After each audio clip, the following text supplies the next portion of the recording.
Bapak, Ibu, Saudara-saudari, para sahabat Yesus yang terkasih, umat paroki Santo Yosef Medari dan Stasi Santo Thomas Sayegan, dan juga semua sahabat Yesus dimanapun Anda berada, marilah kita kembali merenungkan sabda Tuhan pada hari Rabu, tanggal 2 September 2020.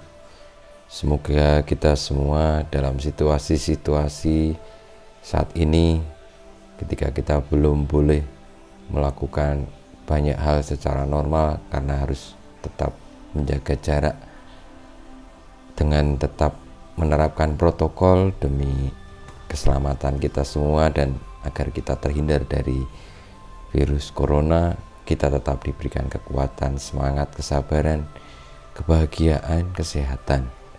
Karena itulah yang akan terus menjaga kita kepada Tuhan, menjaga kita dijauhkan dari segala godaan-godaan yang membuat kita jauh darinya. Marilah kita mohon berkat Tuhan, kita mengawalinya dengan berdoa. Dalam nama Bapa, Putra, dan Roh Kudus. Amin. Allah Bapa yang Maha Kudus, dunia Kau kehendaki bersatu dalam diri Yesus, Adam baru.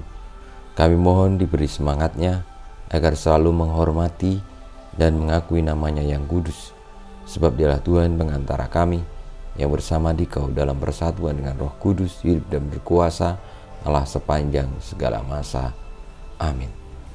Pada hari Rabu tanggal 2 September 2020, kita semua dikuatkan dengan merenungkan Injil Yesus Kristus menurut Santo Lukas bab 4 ayat 38 sampai dengan 44. Setelah meninggalkan rumah ibadat di Kapernaum, Yesus pergi ke rumah Simon. Adapun ibu mertua Simon sakit demam keras, dan mereka minta kepada Yesus supaya menolong dia. Maka Yesus berdiri di sisi wanita itu, lalu menghardik demamnya. Segera penyakit itu meninggalkan dia. Wanita itu segera bangun dan melayani mereka. Ketika matahari terbenam, semua orang membawa kerabatnya yang sakit kepada Yesus. Ia meletakkan tangan atas mereka masing-masing dan menyembuhkan mereka. Dari banyak orang yang keluar juga setan-setan sambil berteriak, "Engkaulah anak Allah." Tetapi dengan keras Yesus melarang mereka berbicara karena mereka tahu bahwa Ia Mesias. Ketika hari siang, Yesus berangkat ke suatu tempat yang sunyi. Tetapi orang banyak mencari Dia. Ketika menemukannya, mereka berusaha menahan Dia supaya jangan meninggalkan mereka. Tetapi Yesus berkata kepada mereka, "Juga di kota-kota lain aku harus mewartakan Injil Allah, sebab untuk itulah aku diutus." Dan Ia mewartakan Injil dalam rumah-rumah ibadat di Yudea. Demikianlah Injil Tuhan kita. Terpujilah Kristus. Saudara-saudariku yang terkasih, dalam situasi-situasi sekarang ini, ketika banyak orang menderita sakit, orang terancam dengan berbagai macam kesulitan, kesusahan, baik secara medis karena virus corona, ataupun juga secara ekonomi, secara kemampuan dalam bertahan hidup ditantang karena mengalami berbagai macam kesulitan. Kita sungguh-sungguh mengharapkan datangnya pertolongan yang akan menyembuhkan, yang akan membebaskan kita dari penyakit, yang akan mencukupkan segala keperluan-keperluan kita dan memelihara kita. Yesus di dalam bacaan Injil, kehadirannya menjadi tanda keselamatan itu, karena Dia adalah Sang Mesias. Penyakit dihardiknya pergi, roh-roh jahat pun juga diusirnya jauh dari manusia.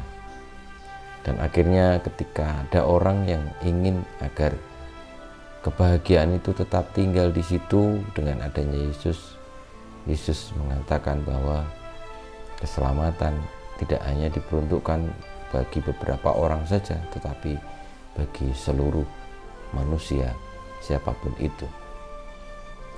Saudara-saudariku, mungkin kalau kita sekarang ini berharap mukjizat seperti yang tertulis di dalam Injil terjadi, agak susah itu menjadi kenyataan. Tetapi secara nalar mukjizat itu bisa terjadi ketika hidup kita dipenuhi oleh cinta, oleh semangat, pengharapan, oleh belas kasih, sebagaimana Yesus sendiri hadir di tengah-tengah kita. Karena itulah yang akan mengusir segala macam penyakit. Ketika orang dipenuhi dengan keyakinan akan dicintai, pengharapan yang tidak pernah habis.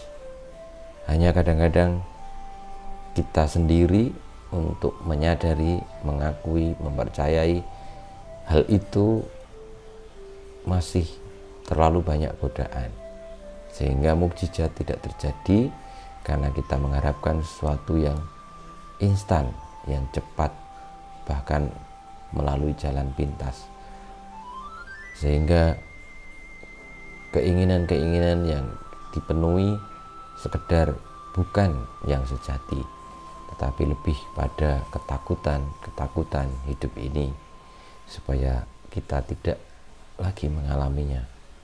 Saudara-saudariku, kita mohon berkat Tuhan agar warta keselamatan Tuhan Yesus kita alami di dalam keteguhan hati, di dalam cinta kasih sejati yang kita terima dan kita perjuangkan meskipun tidak mudah.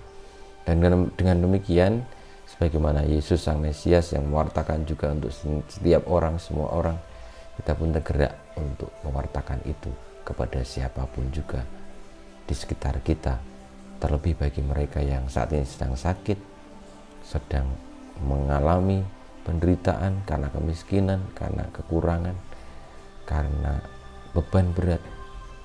Marilah kita memberikan kasih sejati bagi mereka, maka kita pun akan beroleh mukjizat keselamatan itu, meski tidak langsung tetapi sungguh-sungguh kuat dan mengakar dalam hidup ini, sebagaimana Yesus sendiri yang datang membawa keselamatan.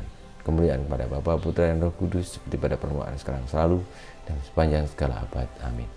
Ya Yesus, jadikanlah hati kami seperti hati-Mu. Tuhan bersamamu dan bersama rohmu. Kita semua hidup kita, karya-karya kita, perjuangan kita, untuk senantiasa mewartakan karya kasih keselamatan Tuhan, senantiasa dibimbing, dilindungi, diberkati oleh Allah yang Maha Kuasa, Bapa dan Putra dan Roh Kudus. Amin.